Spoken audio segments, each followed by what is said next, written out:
नमस्कार दोस्तों, बहुत बहुत स्वागत आपका। दोस्तों, बिहार विधानसभा चुनाव की बात करें तो प्रथम चरण का मतदान लगभग खत्म हो गया है। जहां पर हम बात करें शाम 5 बजे तक 52.24% मतदान हुआ था। वहीं बात करें कुल जो संभावना जताई जा रही है 55 से 56% मतदान होने की संभावना जताई जा रही है। जहां तक चुनाव आयोग उम्मीद लगा रहा था कि 60% से ज़्यादा वोटिंग इस बार बिहार में होगी, वहां तक बिहार के मतदाता जो थे वो नहीं पहुंचे और यहाँ पे कम मतदान हुआ है। क्या इसका भी असर यहाँ पे रिजल्ट पर पड़ने वाला है? क्या इसका भी असर नतीजों पर पड़ने वाला, इसको भी जानेंगे। लेकिन बात कर लेते हैं बिहार विधानसभा चुनाव की, जहाँ पे 243 कुल सीटें आती हैं।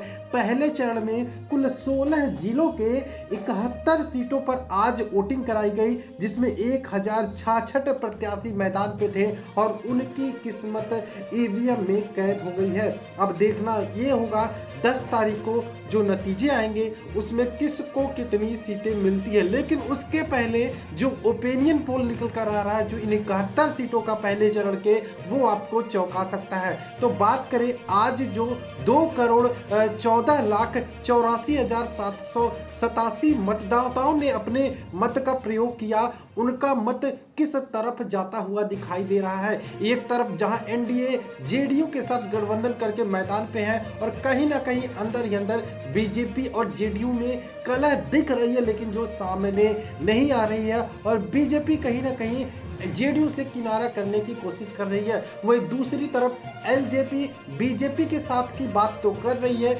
लेकिन बीजेपी अलग कर रही है एलजेपी को बार बार। वहीं महागठबंधन के सूरत की बात करें, जिसमें कांग्रेस और आरजेडी साथ में चुनाव लड़ रही है, साथ में एक दो और छोटे मोटे दल हैं। वहीं बसपा भी इस बार बिहार चुनाव में ताल ठोक रही है। देखना यह होगा कि बसपा किसके साथ जाती है। लेकिन अभी जो एक बड़ी खबर निकल के आई, उत्तर प्रदेश में जो राज्यसभा चुनाव है, जहां पे बीजेपी 9 सीटें जीत सकती थी राज्यसभा चुनाव में, वहां पे बीजेपी ने सिर्फ 8 उम्मीदवार उतारे मैदान पे। कहा यह जा रहा है कि वो एक सीट बसपा के लिए छोड़ दी बीजेपी ने।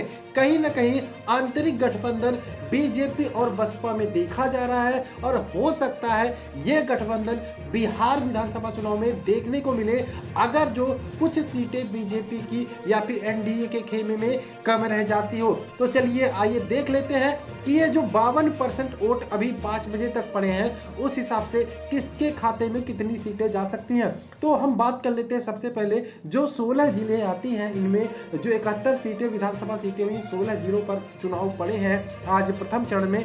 इनमें कहते हैं कि ये आरजेडी का दुर्ग यहाँ पे मजबूत है, लेकिन बहुत बड़ा फर्क पड़ा है जब नरेंद्र मोदी बिहार में जाके खुद चुनाव प्रचार किए। अभी आज भी बात करें, नरेंद्र मोदी की ताबड़तोड़ रैलियां बिहार में हुई, जहां नरेंद्र मोदी ने लोगों से अपील की कि पहले मतदान फिर जलपान करने का।